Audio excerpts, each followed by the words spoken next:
Good morning friends, स्वागत है आपका ब्लू एस में। दोस्तों, ये वीडियो हमारी 7वीं वीडियो है धम्म दर्शन को लेकर के। आपने देखा होगा कि अभी तक की जो भी वीडियोस आपने पहले से देखे होंगे उसमें हमने आपसे बात किया था कि जो लगभग 10 टॉपिक आपको पढ़ने हैं फिलॉसफी ऑफ रिलीजन में, उसमें से पहली टॉपिक जो है ईश्वर की धारणा को लेकर के, जिसमें हम ईश्वर के गुण और मनुष्य और विश्व से क्या संबंध है उसको देखना है, भारतीय दर्शन और पश्चात दर्शन को लेकर के। फ्रेंड्स, जो व्यूअर फर्स्ट टाइम वीडियोस को देख रहे हैं वो क्या करें कि प्लेलिस्ट में जाकर के पिछले वीडियोस को देख लेंगे, या आई बटन में मैं उसका लिंक दे दूंगा, वहाँ से अभी आप इस वीडियोस को, आप जो प्रीवियस वीडियो है उसे आप देख सकते हो। आज की जो वीडियो है उसका सेशन यह है कि आज हम आपसे बात करने वाले हैं ईश्वर के जो गुण है उसमें सर्वव्याप्त को लेकर के बात करेंगे। उसका आशय क्या है, सर्वव्याप्त का मतलब क्या है, उसका निहितार्थ क्या है, सर्वव्याप्त को यदि हम मानते हैं तो क्या समस्या उत्पन्न होती है और उस समस्या का समाधान किस तरह से किया जाता है, और क्या वो समस्या का समाधान उचित है या नहीं है, इसकी भी हम बात करेंगे। और ईश्वर के एक और गुण को देखेंगे, सर्वशक्तिमान को देखेंगे। देखो, गुण तो बहुत सारे ईश्वर में लोगों ने लगाए, लेकिन अब सारे गुण को एक पैटर्न पे मैं 2-4 गुण आपके साथ डिस्कस कर दे रहा हूँ, ताकि आपको जब उस टाइप के गुण को इवेलुएट करना हो, लिखने की हो, तो आप एक कहते हैं ना कि एक फ्रेम आपको मिल जा रहा है कि जैसे सर्वशक्तिमान है तो सबसे पहले सर्वशक्तिमान का मतलब क्या है, मीनिंग क्या है, उसका आशय क्या है, उसका निहितार्थ क्या है। यदि हम सर्वशक्तिमान ईश्वर को माने तो समस्या क्या उत्पन्न होगी उसको देख लो। और समस्या जब उत्पन्न होगा, क्योंकि धर्म दर्शन तो समस्या का बताएगा कि ये समस्या इसको मानने में, तो फिर क्या करेंगे कि कैसे उस समस्या के समाधान दिए जाते हैं। और फिर धर्म दर्शन कहता है कि क्या ये समस्या का जो समाधान दिया गया है ये उचित है भी या नहीं है, या तर्क संगत है या नहीं है, क्या इसमें भी असंगतता है, इसकी जांच होती है। तो इसको देखेंगे। और उसके बाद जो आज टॉपिक होगी वो टॉपिक होगी ईश्वर के नैतिक गुणों का परीक्षण हम करेंगे। ईश्वर के जैसे कहा जाता है कि ईश्वर न्याय भी है और दयालु भी है, तो यहाँ पर हम देखेंगे कि क्या ये न्याय और दयालुता दोनों शब्द एक ही ईश्वर में होने से क्या संगति बनती है या असंगति उत्पन्न होती है, इसकी हम बात करेंगे आपके साथ। यानी कि हम आज टॉपिक में जो आपको साथ बात करने वाले हैं उसमें हम देखेंगे कि निर्वैक्तिक जो व्यक्तिक है, निवैक्तिक या अव्यक्तिक धारणा जो ईश्वर की बात करते हैं, इम्प्लेस्टिक नोशन की बात करते हैं, उसको भी हम देखेंगे। क्योंकि अभी तक मैंने आपको बताया था कि प्रकृतिवादी धारणा जिसको नेचुरलिस्टिक नोशन कहते हैं, और फिर उसके बाद मैंने आपको बताया व्यक्तिवादी पर्सनलिस्टिक नोशन ऑफ गॉड्स की बात की गई थी। तो ये तीसरी होगी निर्वैक्तिक या अव्यक्तिक धारणा की बात। तो चलिए आज के टॉपिक को हम स्टार्ट करते हैं। आज के टॉपिक को कैसे आपको डिस्कस करना है उसको ध्यान से देखना, और कहीं पे भी यदि आपको लगे कि हाँ कन्फ्यूज़न होता है तो आप क्या करना कि जो प्रीवियस के जो वीडियोज़ हैं उनको एक बार कंटिन्यू जरूर देखिएगा, क्योंकि मेरी कोशिश यहाँ पे होती है कि मैं क्लियर करके और सारी चीज़ों को एक तरह से लॉजिकली वे में इंटरकनेक्टेड हो, उसको रिप्रेजेंट कर रहे हैं आपके लिए। ठीक है। दूसरी बात जो मैंने बोला था कि वेद प्रकाश शर्मा का आप देख सकते हैं बुक, यदि आपके पास हो तो वो बुक को आप रेफर कर सकते हो, या जो भी बुक्स आपके पास फिलोसफी की है खास करके हिंदी मीडियम में, तो आप उसको पढ़ सकते हैं। चलिए तो देखते हैं आज की टॉपिक को। फ्रेंड्स, आज की जो टॉपिक है उसमें मैंने आपको बोला था कि जैसे आपने पिछले क्लास में भी देखा होगा कि हमने सर्वज्ञता की बात की थी। कहा था हमने कि ईश्वर, हमने नहीं कहा था, मतलब कहा जाता है कि ईश्वर सर्वज्ञ है, ईश्वर को सारी इन्फॉर्मेशन पहले से पता होती है। तो हमने देखा था कि किस प्रकार का डायलेमा वहाँ उत्पन्न होता है, किस तरह का असंगतियाँ वहाँ उत्पन्न होती है, इन चीज़ों को हमने देखा था, उसको रेक्टिफाई भी किया था। और यह जो समाधान दिया गया था धर्मवादियों के द्वारा, उसमें यह भी देखा था कि क्या उन्होंने जो समस्या का समाधान प्रोवाइड किया है उसका औचित है या नहीं है, या वो तर्कसंगत है या नहीं है। तो आज की जो पहली टॉपिक थी वो टॉपिक यह थी कि हम देखेंगे कि ईश्वर की जो सर्वव्याप्त का कॉन्सेप्ट है, क्या ईश्वर सब जगह सर्वव्याप्त है। देखो, इस टॉपिक को भी ना बहुत ही बच्चों की तरह देखो, ज़्यादा यूपीएससी के पेपर्स में ज़्यादा दिमाग लगाने की जरूरत नहीं है, बस उसको एक as a step by step करोगे ना, वो चीज़ें बहुत आसान हो जाएंगी और तुम्हें आसानी से समझ में भी आ जाएगा। जैसे तो अब जो गुण हम देख रहे हैं वो गुण है सर्वव्याप्त का। देखो, सर्वव्याप्त मान लो पढ़ना है कि ईश्वर जो है ओमनी प्रेजेंस, इसको इंग्लिश में बोलते हैं फ्रेंड्स ओमनी प्रेजेंस। ठीक है। अब सर्वव्याप्त का सबसे पहले देख लो इसका अर्थ, इसका निहितार्थ, इससे मानने पे क्या समस्या उत्पन्न होगी वो समस्या को देखो। फिर समस्या को मानोगे तो समस्या का समाधान दिया जाएगा, और जब समस्या का समाधान दिया जाएगा तो ये चेक करना कि समस्या का जो समाधान है उस समस्या का समाधान तर्कसंगत है या नहीं है, उसका औचित्य है भी या नहीं है, या आपने कोई एक्सप्लेनेशन दे दिया उसका वो खरा ही नहीं हो रहा है वो एक्सप्लेनेशन। ठीक है, तो इस तरह से इस टॉपिक को आप डिस्ट्रीब्यूट कर लो। अब एक बात बताओ, जब हम सर्वव्याप्त की बात करते हैं तो सर्वव्याप्त का मतलब क्या है? सर्वव्याप्त का मतलब है कि ईश्वर सब जगह मौजूद होगा। आप यही कहते हो ना, ओमनी प्रेजेंस, सर्वव्याप्त, हर जगह अवेलेबल है। इसका मतलब है कि ईश्वर हर जगह अवेलेबल है, यानी कि ईश्वर बुराई में भी है, ईश्वर अच्छाई में भी है। ठीक है, यही कहोगे ना, बुराई में भी है, अच्छाई में भी है, हर जगह ईश्वर है। जब आपने सर्वव्याप्त की बात कर दी तो एक बात बताओ, जो शुभ कार्य कुछ होते हैं, मान लो कहते हो कि कोई शुभ कार्य हुआ और कुछ अशुभ हुआ, तो अशुभ और शुभ यदि दोनों की मैं बात करूं तो इसका मतलब होगा कि ईश्वर दोनों में अवेलेबल है। जब आप कहते हो कि ईश्वर सर्वव्याप्त है, ईश्वर सर्वव्याप्त का मतलब हर जगह है, तो बुराई में भी है, अच्छाई में भी है, शुभ में भी, अशुभ में भी है। तो ईश्वर जब सर्वव्याप्त कहोगे तो केवल ईश्वर चेतना में ही केवल नहीं बल्कि शरीर में भी व्याप्त होना चाहिए ना। आपने कहा कि ईश्वर सब जगह अवेलेबल है, तो ईश्वर केवल चेतना में ना हो करके वो शरीर में भी होगा। और जैसे ही ईश्वर शरीर में होगा तो एक बात बताओ, एक समस्या उत्पन्न होगी। समस्या क्या उत्पन्न होगी कि ईश्वर का स्वरूप नष्ट होगा। क्यों? क्योंकि शरीर क्या है? कारिक है, आकार है शरीर का, और शरीर क्या है? नश्वर है। इसका मतलब ईश्वर भी नश्वर हो जाएगा, ईश्वर का जो स्वरूप है वो भी नष्ट हो जाएगा। और यदि इसमें केवल शुभ है या केवल अनश्वर को मान लोगे या केवल नित्य आदि की भी बात करोगे तो उसका भी यहाँ पे प्रोटेक्शन नहीं होता है। क्यों? क्योंकि यदि ईश्वर परम शुभ है और यह हर जगह व्याप्त है तो जगत में जो बुराइयां आती हैं वो कहाँ से आती हैं? बात समझ में आ रही है? सवाल ये उठेगा ना कि आपने बोला कि ईश्वर जो है हर जगह सर्वव्याप्त का, आपने गुण कहा कि ईश्वर का एक गुण है सर्वव्याप्त, ओमनी प्रेजेंस है।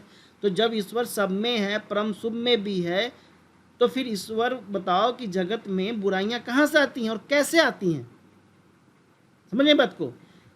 जब अशुभ और शुभ की समस्या देखोगे तो हम लोग अगले चैप्टर्स हम देखेंगे, वहाँ पे और भी डिटेल में हम इसके साथ आपके बात करेंगे कि शुभ और शुभ की समस्या, क्योंकि वो एक अलग से एक चैप्टर ही आपका बना हुआ। आप देखेंगे यहाँ पे जो टॉपिक नंबर आपका है 3, आपको दिख रहा होगा यहाँ पे टॉपिक नंबर 3, पूरी की पूरी डिटेल बात हो रही है अशुभ की समस्या को लेकर के। तो वहाँ पे हम और डिटेल में इस टॉपिक को बात करेंगे। अभी मैं आपको बस ये समझाने की कोशिश कर रहा हूँ कि मान लो कहा जाता है कि ईश्वर जो है सर्वव्याप्त है, और जब ईश्वर सर्वव्याप्त है तो ईश्वर तो शुभ में भी होगा, ईश्वर तो अशुभ में भी होगा, ईश्वर बुराई में भी होगी, वो ईश्वर अच्छाई में भी होगा। और ईश्वर केवल चेतन में ही नहीं होगा, से भी चेतना में ही तो नहीं होगा ना। ईश्वर कहाँ होगा? ईश्वर शरीर में भी होगा। और यदि ईश्वर शरीर में होगा, यदि हम इसको मान लेते हैं तो एक समस्या उत्पन्न होगी, और उस समस्या यह कहेगी कि ईश्वर का भी स्वरूप नष्ट हो जाएगा, क्योंकि शरीर क्या होता है? नश्वर होता है। एक चीज ध्यान यहाँ रखना, जब हम बात करेंगे ईश्वर के, खास करके न्याय और अन्याय, मान लो कहीं पे न्याय हो रहा है, कहीं पे जस्टिस हो रहा है, ठीक है, कहीं पे अन्याय हो रहा है, तो वहाँ भी ईश्वर है। ईश्वर चेतना में भी है, ईश्वर जड़ता में भी है, क्योंकि आपने कहा कि ईश्वर हर जगह अवेलेबल है ना, हर जगह उसका प्रेजेंस है।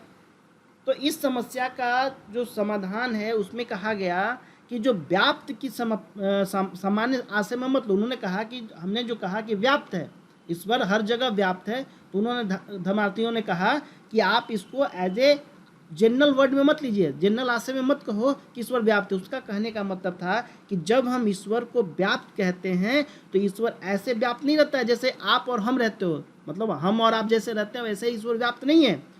तो भाई तो क्या है उसका फिर आशय?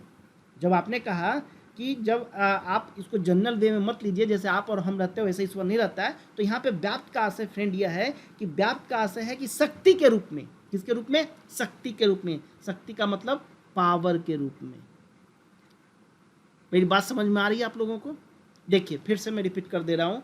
हमने कहा कि ईश्वर का एक गुण है सर्वव्याप्त। धर्मार्थियों ने कहा कि ईश्वर सर्वव्याप्त है, ओमनी प्रेजेंस है, हर जगह अवेलेबल है, हर चीज़ में ईश्वर है, कण कण में ईश्वर है। तो भाई कहीं दुनिया में बुराई होती है, कहीं दुनिया में अच्छाई होती है, कहीं अशुभ की समस्या आती है, इन सबों में फिर ईश्वर है ना? ईश्वर चेतना में भी है, अथवा जड़ में भी है, अथवा शरीर में भी है। तो यदि इनको हम मान ले, यदि ईश्वर शरीर में हम मान लिया जाए तो शरीर तो नश्वर है, तो ईश्वर भी तो नश्वर हो जाएगा ना। अब बताओ, उन्होंने कहा कि नहीं, जो आप सर्वव्याप्त का जो कंसेप्ट समझ रहे हो जनरल वे में, यह वह सर्वव्याप्त नहीं है। उनका कहने का मतलब है कि यहाँ व्याप्त का आशय है, व्याप्त का मीनिंग है शक्ति के रूप में। जैसे एक एग्जाम्पल मैं बताता हूँ आपको, ध्यान देना। उन्होंने कहा कि मान लो ये एग है, क्या है? एग, अंडा है ये। एग में जिस तरह की एक पोटेंशियलिटी होती है चूजा बनने की, मुर्गी जो अंडे हैं, मुर्गी के अंडे में एक पोटेंशियलिटी है ना कि वो उससे चूजा बनेगा। अब एक बात बताओ, जब जैसे एक अंडे में चूजा बनने की क्षमता पहले से प्रेजेंट है, वैसी ही क्षमता के रूप में ईश्वर जगत में व्याप्त है, ऐसा उन्होंने इस समस्या के सॉल्यूशन में कहा कि भाई आप जो समझते हो सर्वव्याप्त का मतलब वो नहीं है कि जैसे आप और आप हम रहते हैं। उनका कहने का मतलब है कि जैसे एक अंडे में चूजा बनने की जो क्षमता है, जो शक्ति है, वो उसमें प्रेजेंट है, विद्यमान है, उसी प्रकार उसी क्षमता के रूप में ईश्वर भी जगत में क्या है? व्याप्त है। Are you getting my point? अब देखिए, ईश्वर की जो व्याप्ति का मतलब होता है कि ईश्वर जगत का क्या करेगा? एक तरह से एक मीनिंग नहीं करेगा कि संचालन करेगा, मतलब कंट्रोलिंग कर रहा है ना। कंट्रोलिंग करने वाली शक्ति के रूप में ईश्वर क्या है? हर जगह मौजूद है। तो बताओ, चूजा बनने की शक्ति अंडे में है, चूजा बनने की शक्ति किसमें है? अंडे में है ना।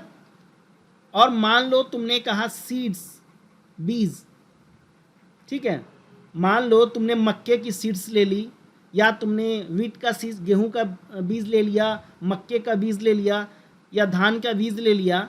उस बीज में भी पौधा बनने की शक्ति पहले से विद्यमान है ना। मतलब अंडे के अंदर चूजा बनने की शक्ति तो अंडे में विद्यमान हुआ ना। पौधा बनने का, पेड़ बनने का, आम का गुठली लगाते हो तो बड़ा सा आम का पेड़ तैयार होता है, तो उसकी वो पेड़ बनने की शक्ति तो उस गुठली में है। तो इसका मतलब ये हो गया कि ईश्वर भी जगत में होना चाहिए, क्योंकि ईश्वर जगत को जब संचालित करेगा तो ईश्वर को भी तो जगत में होना चाहिए ना। और एक बात बताओ, ईश्वर जगत का संचालन करने वाली शक्ति मानोगे तो क्या होगा? ईश्वर भी क्या हो जाएगा? ईश्वर भी आपका सीमित हो जाएगा ना। अभी यदि आपने कहा कि अंडे में चूजे बनने की शक्ति पहले से विद्यमान है, जब अंडे में चूजे बनने की शक्ति पहले से विद्यमान है, उसी प्रकार आप कह रहे हो ये ईश्वर जो है संचालक के रूप में किसका काम करता है? ईश्वर संचालक के रूप में कार्य कर रहे हैं जगत को कंट्रोलिंग करने का। जब जगत को कंट्रोलिंग करने का काम करे तो जिस प्रकार अंडे में चूजे बनने की शक्ति विद्यमान है, उसी तरह जगत को भी ईश्वर में हमें मानना पड़ेगा। जगत में ही ईश्वर है तो सीमित हो जाएगा कि नहीं हो जाएगा? तो इस तरह से देखोगे कि सर्वव्याप्तता के जो कंसेप्ट को काटने की कोशिश की जाती है, उसके तर्क को जो उन्होंने सॉल्यूशंस दिया, उस सॉल्यूशन में देखा जाता है कि क्या प्रॉब्लम क्रिएट होती है। क्यों? क्योंकि ईश्वर को सर्वव्याप्त मानने पर या तो ईश्वर नश्वर हो जाएगा या भौतिक हो जाएगा। यही हो जाएगा ना, क्योंकि आप सब जगह मानोगे तो चेतन में भी है, शरीर में भी है, और शरीर नश्वर है। तो सर्वव्याप्तता में क्या कंसेप्ट आएगा आपके पास? सर्वव्याप्तता में यह आएगा कि यदि हम सर्वव्याप्तता मानते हैं तो ईश्वर नश्वर हो जाएगा। ईश्वर क्या होगा? नश्वर होगा, डिस्ट्रॉय हो जाएगा, भौतिक हो जाएगा। और यदि हम इससे बचने के लिए, मान लो इससे बचने के लिए हम कहते हैं कि समान रूप में जगत में व्याप्त नहीं होता है, यदि कहा जाए कि ठीक है जगत में नहीं है, आपने कहा कि जगत में नहीं है, तो यदि समान रूप से कहोगे कि जगत में व्याप्त नहीं है, तो यदि वह जगत संचालन शक्ति के रूप में व्याप्त है तो हम कह सकते हैं ना कि ईश्वर का जन्म ब्रह्मांड की उत्पत्ति के बाद होना चाहिए। ब्रह्मांड की जब उत्पत्ति हुई उसके बाद होना चाहिए ना फिर ईश्वर को। अब एक बात बताओ, ईश्वर भी सीमित ब्रह्मांड तक सीमित होना चाहिए फिर? क्योंकि ब्रह्मांड हर समय नहीं था ना, शुरू से तो ब्रह्मांड था नहीं, तो इसके चलने वाली जो शक्ति है वो हर समय नहीं होना चाहिए, जो संचालन करने वाली जो शक्ति है वो हर समय भी नहीं होना चाहिए। इस तरह से इन्होंने किस तरह से सर्वव्याप्तता को लेकर के समस्या उत्पन्न किया, धर्म दर्शन ने फाइंड आउट किया, और धर्मार्थी जो थे उन्होंने क्या इसकी समस्या का सॉल्यूशन। जब आप चेक करते हो तो ये चीज़ें आपके सामने आती हैं, क्योंकि ब्रह्मांड उत्पन्न हुआ है तो शक्ति भी उत्पन्न होने वाला मानना पड़ेगा हमें। और इससे मानने पे क्या हो जाएगा? ईश्वर ही खारिज हो जाएगा ना, ईश्वर की सीमित हो जाएगा। तो इस तरह से ये सवाल जो था कि सर्वव्याप्ता का, जैसे मैंने पहले भी वीडियोस में आपके साथ डिस्कस किया था, सर्वज्ञ की बात की थी हमने। आज हमने आपके अभी जो मैंने बात की वो सर्वव्याप्त की बात की कि हर जगह ईश्वर सर्वव्याप्त है, ओमनी प्रेजेंस है। ये दो चीज़ें मैंने बात की। अब जो तीसरी मैं आपसे बात करने वाला हूँ, फिर उसको ध्यान देना। तीसरा जो शब्द है वो है सर्वशक्तिमान का। जिस तरह से आपने देखा था सर्वज्ञ, सर्वव्याप्त, उसी तरह से सर्वशक्तिमान की बात यहाँ पे होती है। देखो यहाँ भी समस्या उत्पन्न होगी, कैसे होगा वो मैं बताता हूँ तुम्हें। बस ध्यान में ये रखना है कि जब भी ऐसे गुण आए तो उसको 3-4 पैरामीटर्स पे कैटेगराइज करने की कोशिश करना, एक्सप्लेन करने की कोशिश करना। जैसे यहाँ सवाल उठा सर्वशक्तिमान, तो सबसे पहले बात इसका आशय क्या है, इसका निहितार्थ क्या है, उसका समस्या क्या थी और उसका समाधान क्या था। चलो देखते हैं सर्वशक्तिमान को। सर्वशक्तिमान कहता है कि ईश्वर जो है वो क्या है, ईश्वर सर्वशक्तिमान है। तो सवाल कुछ यहाँ पे उठता है। देखो थोड़ा सा फनी टाइप का तुम्हें लगेगा, लेकिन ये रियलिटी में सवाल उठाया गया है। क्वेश्चन ये कहा गया, पूछा गया कि भाई क्या ईश्वर, जो हमारे ईश्वर हैं, क्या ईश्वर आत्महत्या कर सकता है? आत्महत्या कर सकता है? क्या ईश्वर अशुभ को शुभ बना सकता है? शुभ बना सकता है? क्या ईश्वर शुभ को अशुभ बना सकता है? ये भी बात हो ही रही है, बना सकता है। क्या ईश्वर कोई इतना बड़ा पत्थर बना सकता है जो उसे खुद ही ना उठा सके? कैसा क्वेश्चन हो गया? देखो बहुत ही ध्यान से समझना इस चीज को। अब मैं तुमसे पूछूं, अब एक सवाल मैं तुम लोगों से पूछता हूं। यदि तुमसे यह सवाल पूछा जाए, क्या आप लोग आजकल चोरी नहीं करते? सोचना क्वेश्चन को, क्या आप लोग आजकल चोरी नहीं करते? यदि तुम कहते हो हाँ, तो भी फंसे, और तुम कहते हो नहीं, इसका मतलब पहले करते थे। बात समझ में आ रही? डायलेमा हो जाएगा ना, विरोधाभास हो जाएगी कि नहीं हो जाएगी?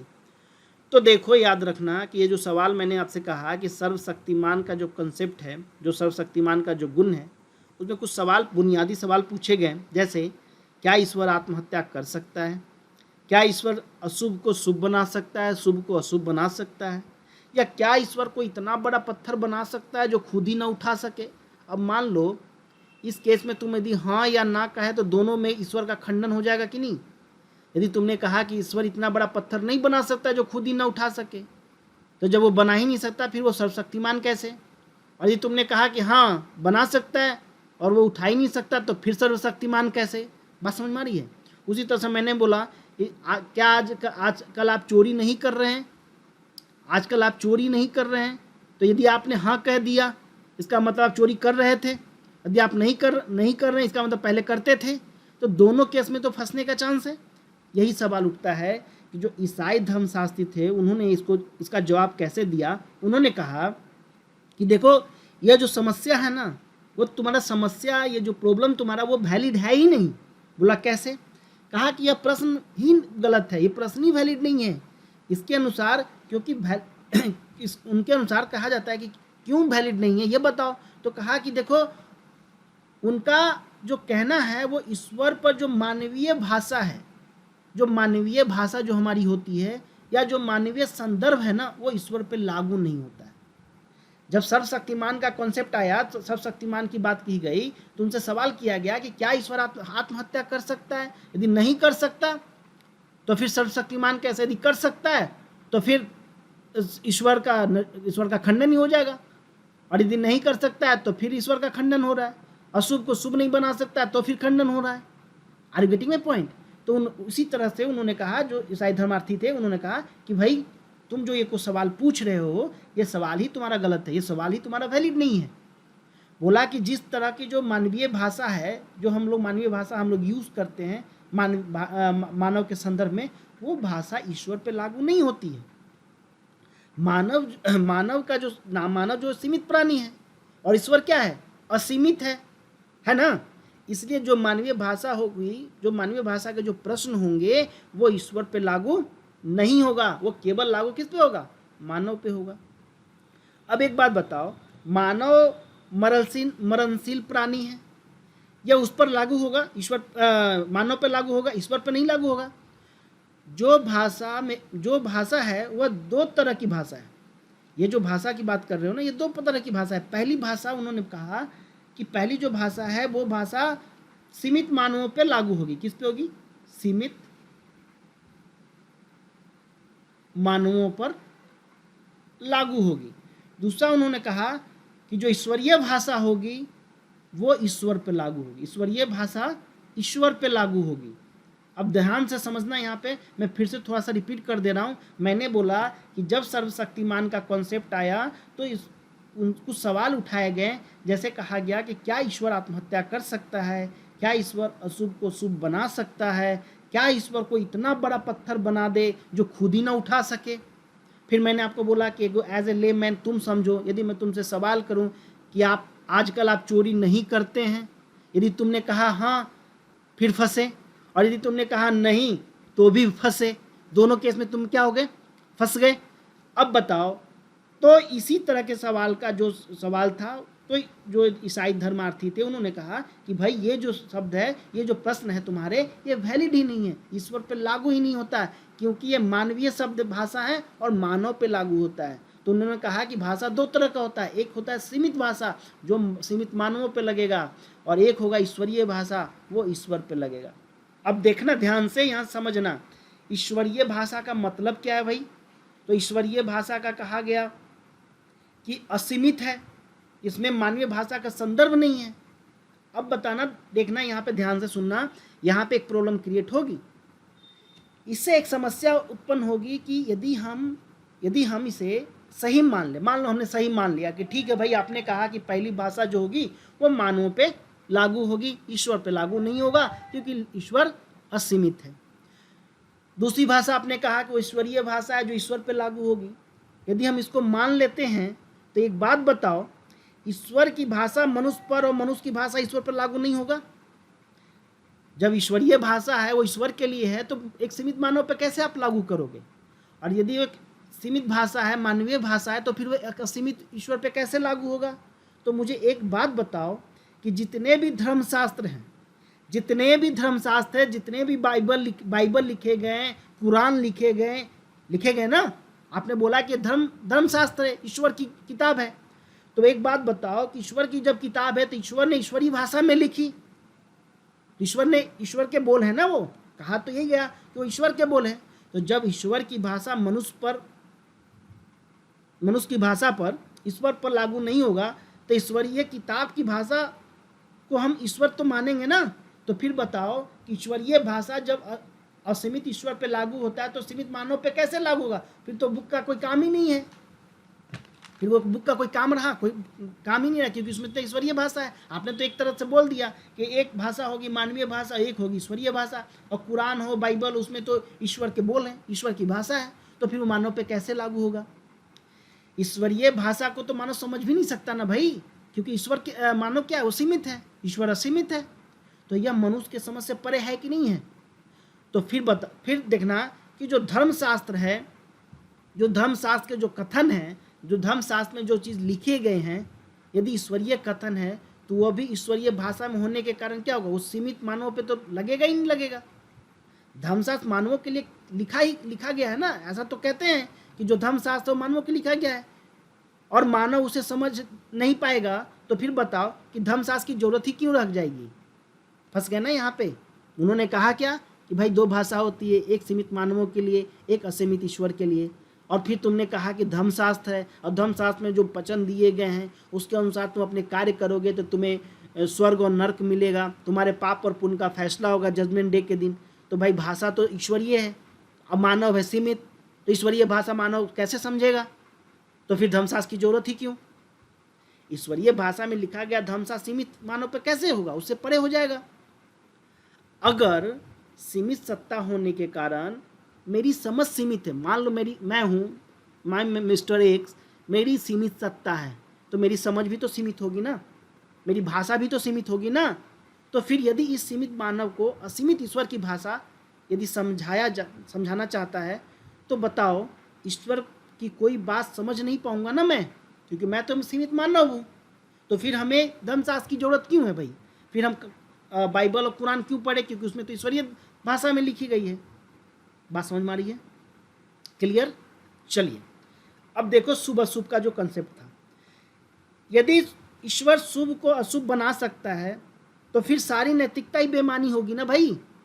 तुम कह रहे हो कि मोरल थिंकिंग होना चाहिए, नैतिक इंसान होना चाहिए, और ईश्वर शुभ को अशुभ बना सकता है तो सारी की सारी नैतिकता ही खत्म, समाप्त हो जाएंगी। और यदि ईश्वर शुभ को अशुभ नहीं बना सकता तो फिर बताओ ईश्वर कैसे सर्वशक्तिमान है? मेरी बात समझ में आ रही है आपको? तो देखना ये सब जो तत्वमीमांसीय गुण हैं उन सब गुणों में हमने असंगतियाँ देखी हैं। Are you getting my point? तो जो भी सर्वशक्तिमान की बात थी, सर्वज्ञता की बात थी, सर्वव्याप्त की बात थी, इस तरह से आप देखते हो कि एक तरह से तत्वमीमांसीय गुण आपने ईश्वर की देखी और उसमें बहुत सारे दोष को हमने देखा। अब जो मैं बात करने वाला हूँ आगे, वो बात करूँगा आपके साथ ईश्वर के नैतिक गुणों का हम परीक्षण करते हैं। जैसे कहा जाता है कि ईश्वर बहुत बड़े न्यायप्रिय हैं, ईश्वर बहुत बड़े दयालु हैं। देखो यहाँ पे भी ना क्वेश्चन उठेगा दिमाग पे। क्वेश्चन क्या उठेगा? ध्यान से समझना। देखो ईश्वर के यदि हम नैतिक गुणों का परीक्षण करते हैं तो एक बात बताओ, जब शब्द आती है न्याय की बात, जब हम बात कर रहे हैं न्याय का, तो न्याय की जब हम बात करते हैं इसका मतलब क्या हो गया? ईश्वर न्यायिक होंगे, इसका मतलब ईश्वर निष्पक्ष होंगे। निष्पक्ष होंगे ना? होंगे। इसका मतलब यह हुआ कि ईश्वर किसी के साथ पक्षपात नहीं करेंगे। जो जैसी गलती करेगा, जो जैसा क्राइम करेगा, जो जैसा कर्म करेगा, उसको उसी के अनुसार उसको फल मिलेगा। जिसका निर्णय, उसके नियम जो सभी मानेंगे उस एक समान होगा। मतलब एक तरह से आपको क्या यहाँ पे दिखेगा? ईश्वर जब न्यायप्रिय होंगे तो क्या देखेंगे? ऑब्जेक्टिविटी देखेंगे। देखो यहाँ दो शब्द है, एक है सब्जेक्टिविटी और एक है ऑब्जेक्टिविटी। ऑब्जेक्टिविटी का मतलब हुआ दिन रात, सुबह शाम, आकाश पाताल, कहीं भी वो चीज़ सत्य है तो सत्य है। ऑब्जेक्टिविटी जैसे ग्रेविटेशनल फोर्स है, ग्रेविटेशनल फोर्स को तुम इंडिया में पढ़ाओ या अमेरिका में पढ़ाओ, मीनिंग तो सेम ही होगा ना। तो ऑब्जेक्टिविटी का मतलब ये हुआ कि वो जो कानून बनाया है ईश्वर ने, वो कानून सब पे लागू होगा। क्या गरीब, क्या अमीर, क्या मोटा, क्या पतला, क्या गोरा, क्या काला, सब पे एक आपने ये कार्य किया है। जैसे मान लो, सपोज करो कि कोई जज है और एक जज से क्या उम्मीद किया जाता है कि वो जस्टिसेबल होना चाहिए, वो मतलब न्यायप्रिय होना चाहिए। तो न्याय का मतलब क्या है? यदि किसी ने कोई क्राइम किया है, चाहे वो अमीर है चाहे वो गरीब है, यदि उसकी क्राइम किसी धारा के अंतर्गत है तो सेम धारा सभी पे लगेगा। ऐसा है ना? अब देखो, एक समान अपराध के लिए एक समान दंड मिलेगा और अच्छे जो कार्य करेंगे उनके लिए भी एक समान उनको पुरस्कार देना है।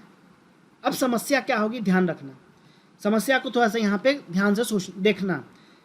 जब तुमने कहा कि ईश्वर न्यायप्रिय है, दूसरे शब्द में तुम कह रहे हो कि ईश्वर क्या है? दयालु हैं। जब ईश्वर दयालु हैं और ईश्वर न्यायप्रिय हैं, अब दोनों चीज़ें एक ही इंसान में हम डाल देंगे तो देखना कितनी बड़ी समस्या उत्पन्न होती है।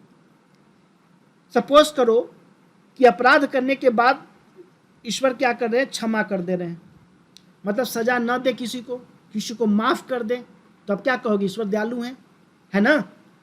एक बात बताना कि दयालु व्यक्ति नियम होने के बावजूद माफी दे रहा है। नियम तो बना हुआ है और आप में दयालुता है। आपने देखा, आपने सपोज करो एक एज ए लेमैन एक आदमी को हमने उठाया, उस इंसान को तुम बोलते बहुत ही न्यायप्रिय है, जो भी इसके सामने वाद मुद्दे लाए जाते हैं उसको ये जस्टिसेबल करता है, न्याय करता है। दूसरे तरफ तुम कह रहे हो कोई इंसान जो है वो काफ़ी दयालु है। जब वो दयालु होगा तो जब किसी को न्याय करना होगा, किसी को सजा देना होगा, तो क्या करेगा? सजा माफ कर देगा। अब बताना कि दयालु व्यक्ति नियम होने के बावजूद क्या करेगा? माफी दे देगा। नियम विरुद्ध वो फिर कार्य करने लगा ना, नियम विरुद्ध कार्य करेगा कि नहीं? क्योंकि न्यायप्रिय आदमी को क्या है? नियम के अनुसार चलना चाहिए। लेकिन वो क्या करेगा? वो दयालु है तो न्याय नियम जो नियम है उसके विरुद्ध कार्य करेंगे। अब बताओ कि नियम के विरुद्ध कार्य करने के बावजूद तुम कह रहे हो कि ईश्वर क्या है? दयालु हैं, जिसके कारण वो माफी दे देते हैं। ईश्वर की जो शक्ति और विवेकाधीन शक्ति हो गई जिसके तहत वो माफी दे देते हैं। तो एक बात बताना कि जो दयालुता जिसमें होगी और निष्पक्षता, जस्टिसेबल की बात कर रहे हो, निष्पक्ष की बात कर रहे हो, दोनों एक दूसरे के विरोधी है या नहीं है? जो दयालु होगा वो निष्पक्ष नहीं होगा, और जो निष्पक्ष होगा वो दयालु नहीं हो सकता। देखिए इस बात का मतलब पूरे नटसेल में मैं यही बताने की कोशिश कर रहा हूँ आपको कि जिस इंसान में तुम कहोगे एक तरफ कि मैं बहुत दयालु इंसान हूँ और दूसरे तरफ तुम कहोगे कि मैं बहुत ही निष्पक्ष इंसान हूँ, ये दोनों बातें एक इंसान में पॉसिबल ही नहीं है कि हो सकता है। क्यों? क्योंकि जो दयालु होगा वो निष्पक्ष कभी नहीं हो सकता, और जो निष्पक्ष होगा वो कभी दयालु हो ही नहीं सकता। Are you getting my point? उसी तरह से न्याय और प्रेम के संबंध में भी देखोगे लागू होगा। क्यों? कहा जाता है कि love is blind, love is blind कहा जाता है ना। अब जिन्होंने किया होगा उनको तो पता ही होगा लव इज ब्लाइंड और नॉट। प्रेम अंधा होता है। यदि ईश्वर प्रेम करेगा तो फिर वो न्याय नहीं कर पाएगा ना। जब ईश्वर के लिए सब कोई प्यारा है तो फिर वो न्याय कैसे करेगा?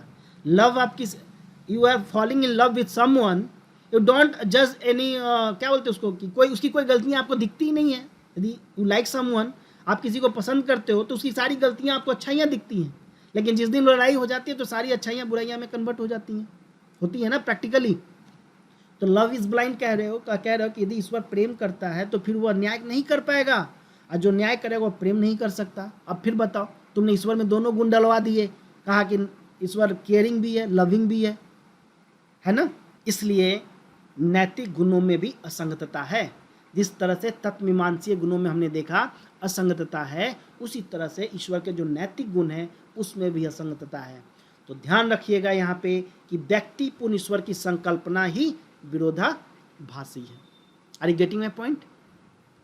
इस तरह से फ्रेंड्स मैंने आपको व्यक्तिपूर्ण ईश्वर की अवधारणा के बारे में आपको पढ़ाया।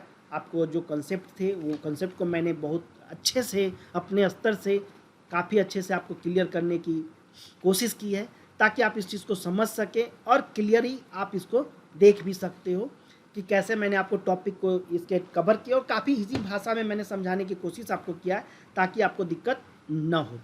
अब जो हमने देखा था आपके साथ, जो व्यक्तिपूर्ण ईश्वर की अवधारणा में हमने ईश्वर के गुणों में जो असंगतियाँ थी उसको देखा। अभी तक यही देखा ना हमने पूरे जो वीडियो, पिछले वीडियोज़ में और आज के जो वीडियोज़ में। देखो असंगतियाँ ईश्वर के सगुण होने के कारण आई, और सारी असंगतियों का स्रोत ईश्वर का सगुण होना है। अब देखोगे कि जो नए ईश्वर का जो विचार होगा उसे संगत बनाने के लिए जो असंगत गुण थे ना उसको, और असंगत जो व्यक्तित्व को हटाएंगे लोग, और गुण हटाएंगे तो ईश्वर क्या हो जाएगा।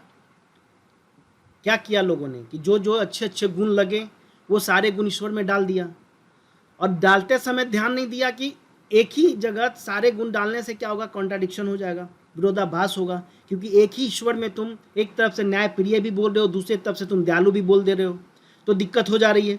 सर्वशक्तिमान कह रहे हो तो फिर बहुत सारी प्रॉब्लम क्रिएट हो जा रही है। सर्वज्ञता की जब बात आप कर रहे हो तो सर्वज्ञता में भी प्रॉब्लम क्रिएट हो जा रहा है। तो लोग क्या करेंगे, अब गुण हटाएंगे ईश्वर को, और जब ईश्वर से गुण हटाएंगे तो ईश्वर क्या हो जाएगा, निर्गुण हो जाएगा। ठीक है। अब यहीं पे सवाल आएगा, जो हमारा जो अगली टॉपिक है वो टॉपिक है निर्वैयक्तिक या अवैयक्तिक धारणा, जो इम्पर्सनलिस्टिक नोशन ऑफ गॉड की बात करें। अभी तक हमने जो भी देखा फ्रेंड्स, उसमें प्रकृतिवादी ईश्वर को देखा, जिसमें अलग अलग ईश्वर में हमने देखा कि अलग अलग गुण डाले ना, अलग अलग ईश्वर थे, हजारों देवी देवता बना दिए, कोई पेड़ पौधे में भी देवी देवता, नदी में भी देवी देवता, हाँ, सूर्य को भी देवता बनाए, चंद्रमा भी माने, बहुत सारे जो हर चीज़ को, जो ईश्वर के जो प्राकृतिक घटनाओं को समझ नहीं पाए वो उन्होंने क्या कर दिया, उनको ईश्वर की धारणा में शामिल कर लिया, ईश्वर मान लिया गया। ध्यान रखना कि जब व्यक्ति पूर्ण ईश्वर बनाया तो सारे के सारे गुण क्या कर दिया, लोगों ने एक जगह डाल दिया। अब ध्यान देना, एक तरफ देखोगे कि एक मान लो कोई साधु महात्मा की मैं बात करूँ, मान लो कोई साधु है, कोई संत है, कोई मॉन्क है, और दूसरी तरफ कोई मान लो जज है। एक तरफ कोई सुप्रीम कोर्ट का कोई जज है, और एक तरफ कोई मठ के कोई मठाधीश हैं, कोई संत हैं। अब मुझे बताओ, संत में क्या है, एक क्वालिटी है, क्या क्वालिटी है, वो क्षमा कर देते हैं। संत का नेचर क्या है, क्षमा करना, दयालुता उनमें दिखती है। लेकिन एक बात बताना मुझे ध्यान से सुन के, इसका मतलब यही हुआ ना कि संत दयालु है लेकिन संत न्यायिक नहीं हो सकते। जज के केस में तुम क्या देखोगे कि जो जज है वो न्यायिक होगा, वो दयालु नहीं होगा। उसके सामने किसी क्रिमिनल्स का, किसी विक्टिम का कोई केस जा रहा है या किसी ने कोई क्राइम किया उसके पास लेके जाया जा रहा है, तो क्या करेगा वो? न्यायप्रिय होने का मतलब दयालुता तो नहीं दिखाएगा ना। लेकिन कभी कभी आप क्या सुनते हो, न्यूज़पेपर में पढ़ते हो कि मानवता के नाम पे इनको क्या करना चाहिए, बेल दे देना चाहिए, हो सकता है ना सज़ा कम कर देनी चाहिए। ये भी चीज़ें वहाँ पे लाई जाती हैं और लोग इसका मिसयूज़ भी करते हैं। अभी आपने देखा होगा कि आज का ही न्यूज़ है, हाईकोर्ट, दिल्ली हाईकोर्ट से एक न्यूज़ आया कि किसी ने जो दिल्ली में एनआरसी के लोग लेकर के एक जो मूवमेंट हुई थी उसमें किसी ने बंदूक चलाया, तो उनको कहा गया कि आप इनके फैमिली पेरेंट्स जो हैं वो काफ़ी बुजुर्ग हैं, बीमार हैं, उनको मद्देनजर रखते हुए इसे बेल दे दिया जाए। तो कोर्ट ने क्या स्टेटमेंट दिया कि आपने जिस समय क्राइम किया था उस समय आपने अपने फैमिली को ध्यान में क्यों नहीं रखा। देखो फिलॉसफी में लोग कहते भी हैं कि फिलॉसफी जो है वो रिटेन है, एक बार पढ़ोगे, लेकिन तुम तत्कालिक कारणों को भी फिलॉसफी में जोड़ सकते हो। और यदि ऐसा जोड़ोगे, खास करके सेकेंड पेपर जो सोशियोपॉलिटी का पेपर हो गया या तुम्हारा ये जो चैप्टर अभी चल रहा है फिलॉसफी ऑफ रिलीजन, यहाँ जोड़ोगे ना तो तुम्हारे नंबर्स ना इन्हांस करेंगे। ये एग्जाम्पल, ये प्रूफ है। यदि आप ऐसे चीज़ों को जोड़ते हो तो देखो कैसे हो गया। एक जज न्यायप्रिय होगा तो कभी दयालु नहीं हो सकता, और एक संत दयालु है वो कभी न्यायप्रिय नहीं हो सकता है। तो इस बात को ध्यान में रखना। अब एक बात बताओ, न्यायप्रिय और दयालुता यदि दोनों गुणों को अपनी जगह अच्छे हैं, है ना, इंसान को होना चाहिए, लेकिन किसी एक में ही दोनों गुण तुम डाल दोगे तो दोनों के दोनों क्या हो जाएंगे? असंगत हो जाएंगे। उसी तरह ईश्वर में भी न्यायप्रिय, दयालुता, सर्वज्ञ, सर्वशक्तिमान, सर्वज्ञता जैसे गुण एक साथ होना असंगत है। अब आपको समझ में आ रही होगी कि किस तरह से इस टॉपिक को डिकोड आगे करनी है। देखा कि सगुण था तभी इतने सारे प्रॉब्लम क्रिएट हुए, इतनी असंगतता उत्पन्न हो गई। अब सवाल उठेगा, असंगतता हटानी है तो फिर ईश्वर को निर्गुण मानना पड़ेगा। और खास करके देखना, जो निर्वैयक्तिक ईश्वर है इसको हम लोग जो फिलॉसफी का जो पेपर 1 है आपका, फिलॉसफी में जब हम भारतीय दर्शन पढ़ेंगे ना, तो भारतीय दर्शन में खास करके डिटेल में हम पढ़ेंगे जो ईश्वर का जो निर्वैयक्तिक ईश्वर है इसकी बात हम वहाँ पे करेंगे। ठीक है, तो इस चीज़ को आगे भी हम पढ़ेंगे, ये ध्यान में आपको रखना है। तो अब जो इस टॉपिक को हम देखते हैं, इस टॉपिक में अब क्या करना है आपको देखो। जब हम इम्पर्सनलिस्टिक नोशन की बात करते हैं इसमें 2 धारणा आएगी, पहली और दूसरी। एक धारणा होगी भारतीय दर्शन में और एक धारणा होगी तुम्हारा पाश्चात्य दर्शन में।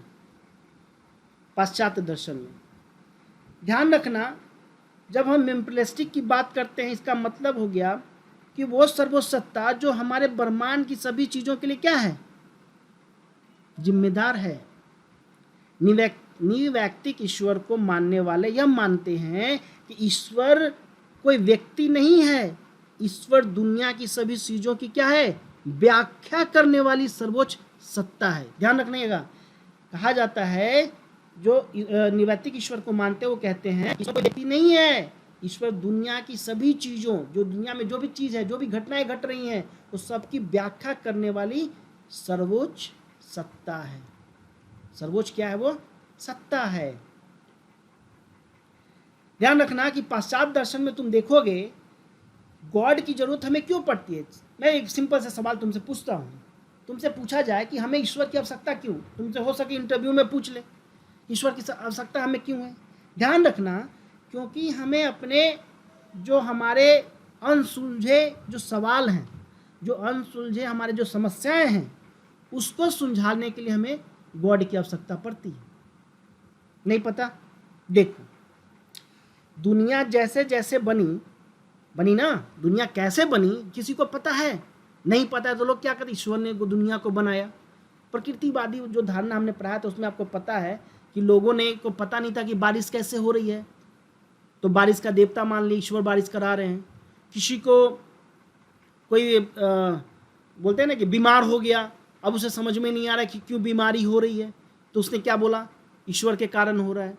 आपको पता होगा कि एक बीमारी है जो अब इंडिया से हट चुका है, आपने सुना होगा उसको माता जी करके एक बीमारी बोलते हैं, उसमें छोटे बच्चों को घाव वगैरह हो जाता था, बुखार हो जाती थी, तो लोग बोलते थे कि माता जी हो गए। लोगों को पहले नहीं पता था ये चीज़ें, समझ में आ रही बात को। तो इस तरह से जो घटनाएं हमें नहीं पता हैं, जो प्राकृतिक घटनाएं हैं, उसको हम नहीं सुलझा पाते, तो हमने बोल दिया कि भाई ये से ईश्वर से बनाया गया है। इंसान क्यों मरता है, ये इंसान क्यों जन्म लेता है, बात समझ में आ रही है। तो ऐसे सवालों के जवाब ढूंढने के लिए हमें ईश्वर को मानना पड़ता है। अब एक चीज़ ध्यान रखना है यहाँ पे, जो मैं आपके साथ डिस्कस कर रहा हूँ, वो डिस्कशन ये है कि जब हम भारतीय और पाश्चात्य दर्शन में बात करते हैं, खास करके भारतीय परंपरा में आप देखोगे, भारतीय दर्शन में आप देखोगे, जो शंकर हैं, शंकराचार्य की बात हो रही है यहाँ पे, जो शंकर हैं, शंकर ने बुद्धि की जगह चेतना का नाम दिया। बुद्धि की बात नहीं की उन्होंने, क्या किया, चेतना की बात की। शंकर ने कहा कि केवल शुद्ध चेतना, केवल प्योर शुद्ध चेतना ही सर्वोच्च सत्ता है। क्या है ये, सर्वोच्च सत्ता है। निवैक्तिक ईश्वर दार्शनिक की दिमाग की उपज है, ये बात ध्यान रखिएगा, दार्शनिकों का दिमाग की उपज है। वही व्यक्तिपूर्ण ईश्वर की अवधारणा, ईश्वर के भक्ति, जो भक्त थे उनके दिमाग की उपज थी। दोनों में अंतर समझो। जो व्यक्तिपूर्ण ईश्वर है वो किसकी उपज है, वो जो भक्त हैं ईश्वर के, उनके दिमाग का वो उपज है, ठीक है। और जब निवैक्तिक ईश्वर की बात करोगे तो दार्शनिकों का दिमाग की उपज है। जैसे एक स्टेटमेंट, कुछ स्टेटमेंट मैं यहाँ पर डिस्कस करूँगा, हो सकता है कि आगे ना ये आपके एग्जामिनेशंस में दिखे भी और आपको मिले भी। जैसे कुछ क्वेश्चंस था, जैसे एक क्वेश्चंस मैं आपको बता रहा हूँ, कहा गया, जेनोफेनिस का एक स्टेटमेंट है कि बैल और घोड़ों, मान लो बैल हो, बैल और घोड़े, गाय, बकरी, ऐसे जो जानवर हैं, यदि इनको भी हाथ पांव होते तो ईश्वर कैसे बनाते, ये भी बैल की तरह ईश्वर बना देते, घोड़े की तरह ईश्वर बना देते, बनाते नहीं। ये स्टेटमेंट है। वहीं स्पिनोजा जो है, स्पिनोजा कहते हैं कि यदि वृत्त, ठीक है, यदि वृत्त, सर्किल, आयत, इनके भी हाथ पांव होते, ये भी सोच सकते, तो ये भी ईश्वर कैसा बनाते, ये भी ईश्वर वृत्त के जैसा बना देते, ये भी ईश्वर सर्किल के जैसा बना देते।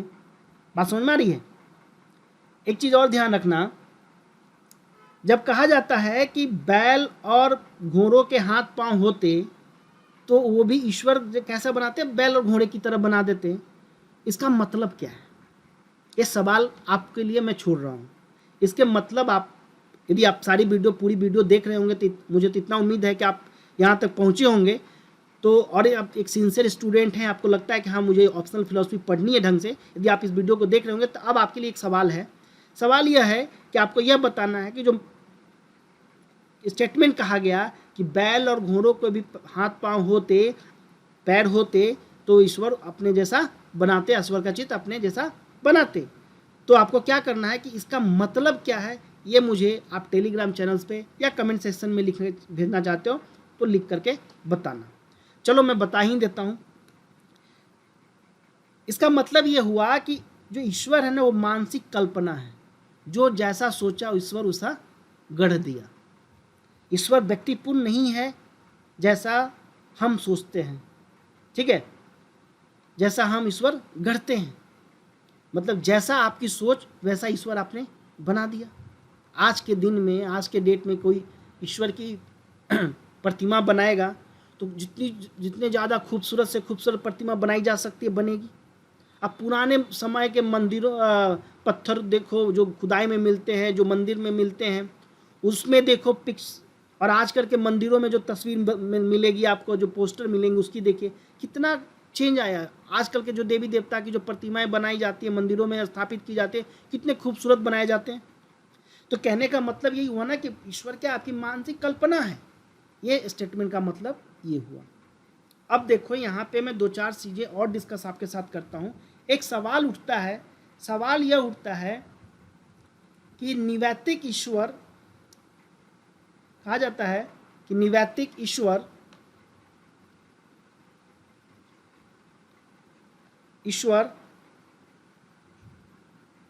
भाषा से परे है। किससे परे है, भाषा से परे है, मतलब जिसका आप वर्णन नहीं कर सकते हो, यही हुआ ना। देखो, मैं जो आपको पढ़ा रहा हूँ, मेरे पास एक टैब है और एक लैपटॉप है और एक माइक से मैं आपको आवाज़ रिकॉर्ड करके सुना रहा हूँ। मैंने कहा कि मेरा जो लैपटॉप है वो काला है, उसके जो कीपैड है वाइट है, ठीक है। मैं जो पेन से लिख रहा हूँ ये पेन प्लास्टिक का बना हुआ है और मेरा जो पेन है वो ब्लैक कलर का है, ठीक है, या ब्लू कलर का है, ठीक है। अब बताओ, मैंने कहा कि लैपटॉप जो मेरा है वो लैपटॉप मेरा किसका बना हुआ है? प्लास्टिक का बना हुआ है।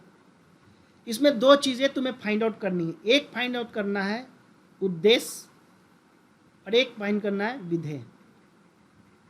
थोड़ा सा ध्यान से समझना, बहुत ही आसानी से समझा रहा हूँ मैं। इसको बोलते हैं, एक को बोलेंगे सब्जेक्ट और एक को बोलेंगे प्रेडिकेट। समझना ध्यान से।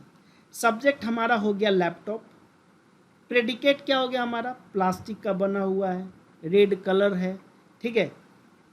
अब लैपटॉप के जगह पे तुम रख दो ईश्वर को। ईश्वर को जब तुमने लैपटॉप के जगह पे रख दिया और प्रेडिकेट के जगह पे ईश्वर के गुण को रख दो। अब ध्यान देना, यहाँ पे जो मैं समझाने की कोशिश कर रहा हूँ ध्यान से समझना। यदि व्यक्ति पूर्ण ईश्वर होता तो ईश्वर के सारे गुण क्या कर देते तुम?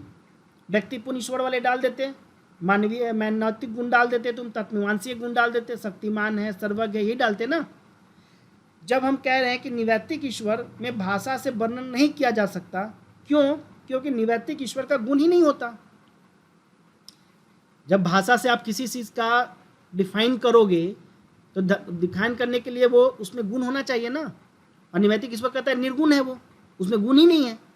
तो बताओ, क्या उसे भाषा से तुम डिस्क्राइब कर पाओगे? नहीं ना, क्योंकि जिसका वर्णन उसी का होगा ना जिसका गुण होगा।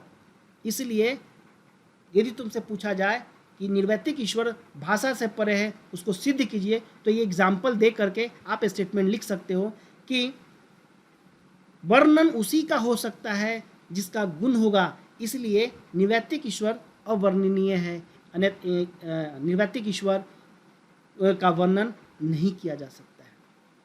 अब एक और एग्जाम्पल मैं आपको समझाता हूँ। स्पिनोजा ने कहा कि प्रत्येक निर्धारण एक निषेध है, एक स्टेटमेंट है स्पिनोजा का एक स्टेटमेंट है।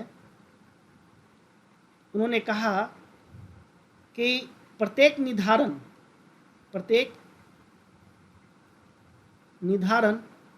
एक निषेध है।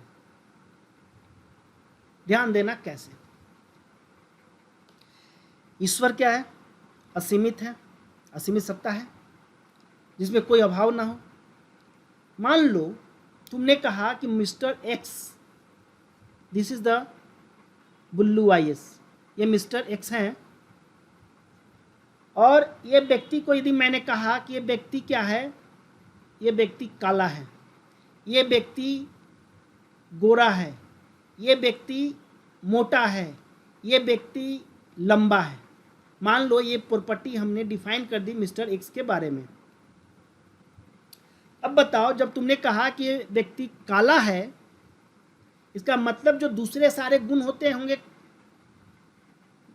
गोरा होने का, वो तुमने निषेध कर दिया ना। दूसरे रंग को तो तुमने बैन कर दिया ना। जब तुमने कहा, देखा दिया कि ये वस्तु जो है वो काला है, इसका मतलब बाकी का गुण इसमें हो ही नहीं सकता। दूसरा, जब तुमने कहा छोटा है तो लंबा नहीं हो सकता, मतलब तुमने एक गुण में क्या कर दिए? सीमित कर दिए। ईश्वर एक असीमित सत्ता है, इसका भाषा से वर्णन नहीं किया जा सकता। यदि इसका वर्णन कर दिया जाए तो ईश्वर क्या हो जाएगा? सीमित हो जाएगा, असीमित नहीं रहेगा, क्योंकि उसके वर्णन में एक गुण डालोगे तो दूसरे गुण क्या हो जाएगा? निषेध हो जाएगा, फिर वही सब सीमित होता चला जाएगा। Are you getting my point? ध्यान से समझिएगा इसमें। जब मैंने कहा कि स्पिनोजा का जो टर्म है कि प्रत्येक निर्धारण एक निषेध है, इसका मतलब कि यदि ईश्वर में तुमने कोई भी एक निर्धारण कर दिया तो भाई दूसरा निर्धारण तुमने निषेध कर दिया, और जब दूसरा निर्धारण निषेध कर दिया तो ईश्वर असीमित से सीमित होता चला जाएगा। ध्यान रखना कि ईश्वर के संबंध में जो निर्वैतिक धारणा है, ठीक है, उसमें वैयक्तिक धारणा के सभी दोषों से क्या किया गया, हटाया गया। परंतु इस बात की ध्यान रखना कि जो सामान्य धार्मिक व्यक्ति को एक कह सकते हो निर्वैतिक व्यक्ति के यदि तुमको क्रिटिसिज्म में क्रिटिसाइज करना है, आलोचना करनी है, तो वहाँ पे तुम लिखोगे कि यदि सामान्य धार्मिक व्यक्ति को अपनी ओर आकर्षित करता है। इसलिए धर्म में आस्था तभी हो सकती है ना जब कोई ऐसी आस्था हो जो हमें भयमुक्त कर सके या हमें मोक्ष की आश्वासन दे सके, क्योंकि चूंकि निर्वैतिक धारणा ऐसा करने में असमर्थ है, इसीलिए केवल बौद्धिक युक्ति को ही संतुष्ट कर सकती है। धार्मिक अनुभूति के लिए एक भावनात्मक अवधारणा चाहिए ना, जो केवल बौद्धिकता से संतुष्ट नहीं होती। इसीलिए तुम कह सकते हो कि ईश्वर विषयक जो निर्वैतिक धारणा दार्शनिक दृष्टि से भले ही उचित लगे, लेकिन धर्म की दृष्टि से यह संतोषजनक नहीं है। तो ये स्टेटमेंट यहाँ पे तुम खास करके निर्वैतिक ईश्वर की जो धारणा है, अव्यक्तिवादी धारणा, इम्पर्सनलिस्टिक नोशन, उसके क्रिटिसिज्म में, उसके आलोचना में ये स्टेटमेंट को आप मेंशन कर सकते हो। तो फ्रेंड्स, इस तरह से ये टॉपिक रही हमारी जो हमने आपके साथ डिस्कस किया। हमने आज के सेशन को मैं कंक्लूड कर रहा हूँ। हमने यहाँ पे देखा कि किस तरह से जो पहले हम व्यक्तिपूर्ण ईश्वर की बात करते आए थे, उसके बाद हमने निर्वैतिक धारणा की बात की, इम्पर्सनलिस्टिक नोशन की बात की, फिर उसके बाद मैंने आपसे बात किया सर्वव्याप्त को लेकर के, सर्वज्ञता को लेकर के, सर्वशक्तिमान को लेकर के। फिर हमने ईश्वर के तत्वमीमांसा गुणों के साथ साथ ईश्वर के जो नैतिक गुण थे उसका भी परीक्षण किया, उसको भी मैंने आपके साथ डिस्कस किया। और फिर मैंने आपके साथ एक टॉपिक डिस्कस की, वो टॉपिक था निर्वैतिक ईश्वर की बात को डिटेल में मैंने आपके साथ डिस्कस किया, जिसमें हमने कुछ पॉइंट यूज़ किया था स्पिनोजा के टर्म को भी लेकर के। और आगे भी मैं कोशिश भी यही करता रहता हूँ कि इसको कंपैरेटिवली आपको कंटेंट दूँ आपको, ताकि आप वेस्टर्न और इंडियन दोनों को एक साथ कंपेयर करके पढ़ सको। तो ये टॉपिक रही, एक वीडियो मैक्सिमम और आएगी, तब ये आपका जो चैप्टर 1 है, जो आपका ईश्वर की धारणा जिसमें गुण की बात हुई, गुण को हमने पूरी कंप्लीट कर ली। अगली जो वीडियो आएगी उसमें हम देखेंगे मनुष्य और विश्व से संबंध को लेकर के किस तरह के स्टेटमेंट हैं और उसको कैसे एग्जाम्स में हमें यूज़ करना है, उस पॉइंट को हम आगे वीडियोस में डिस्कस करेंगे। तो 1 या 2 वीडियोस में ये अगली वीडियोस आपकी ये टॉपिक फर्स्ट टॉपिक कंप्लीट हो जाएगी। और आई होप, मुझे उम्मीद है कि आपको ये वीडियो पसंद आ रही है। तो आप अपना कमेंट और अपना सजेशन ज़रूर दीजिएगा, क्योंकि देखिए मैं यहाँ पे 2 मिनट और 3 मिनट या 15 मिनट की कोई वीडियो नहीं बना रहा हूँ कि मुझे कोई कोचिंग सेंटर में पढ़ाना है और आप मेरे यहाँ के एडमिशन लें, ऐसा कोई मेरा उद्देश्य नहीं है। बस मेरा उद्देश्य ये है कि आपको एक अच्छे से कंटेंट मिले, खास करके हिंदी मीडियम में, और इसीलिए मैं डिटेल में वीडियो बना रहा हूँ। तो उम्मीद है फ्रेंड्स आप लोग अच्छे होंगे, स्टे होम रहिए और अपनी पढ़ाई कंटिन्यू जारी रखिए और अपना फीडबैक जरूर मुझे दीजिए। और लास्टली मैं यही कहूँगा फ्रेंड्स, थैंक्स फॉर वॉचिंग।